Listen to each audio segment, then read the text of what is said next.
Well, this is my Ruger Vaquero. This one is a 45, and yes, I'm a lefty.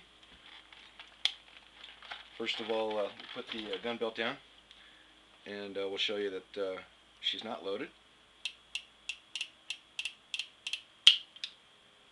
I saw this gun on consignment, and I fell in love with it, of course, because of the white handles. I'm a huge John Wayne fan.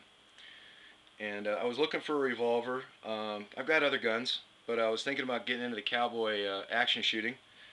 And I wanted a 45, and I heard some good things about the Ruger. This one, of course, it's got a few scratches on the end of the ejector housing. No big deal.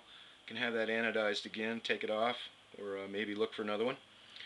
And the white handles. I was looking for a Ruger for a couple of reasons, and I really reasons that I really like this gun. Number one, there's no spur on the hammer. The firing pin is inside the frame, and Ruger uses a device they call a transfer bar. You probably can't see it, but what it does is it covers the firing pin until the hammer is completely back in the fully cocked position, and then as the hammer starts to come down, the transfer bar moves out of the way to expose the firing pin. So technically this gun would be safe to carry with all 6 rounds, and if you were to have the hammer over a chamber with a round in it and drop it, it still wouldn't go off because the transfer bar is blocking the firing pin when the hammer is down. The other thing is they eliminated the half cock feature of the Colt. If you keep pulling the hammer back on this Ruger, nothing happens until you go all the way back and the spring is cocked. What that means is that to unload and unload the gun, you simply open the gate, and you're free to rotate the chamber, or the cylinder rather, and either eject the rounds or reload the gun without ever touching the hammer. I really like that.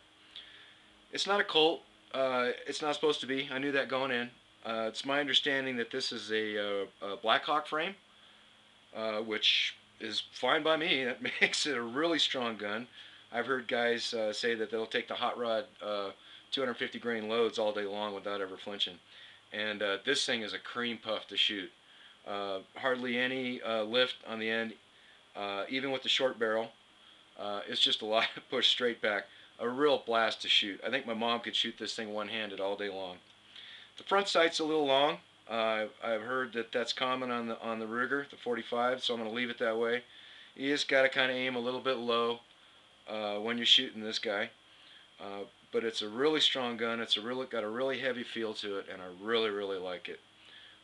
It's just an absolute gas to shoot all day long, one-handed, no problem. I wouldn't try to fan it or do any quick draw yet. I'm not that good. I'm still getting used to it. But that's my Ruger Vaquero 45, and I love it.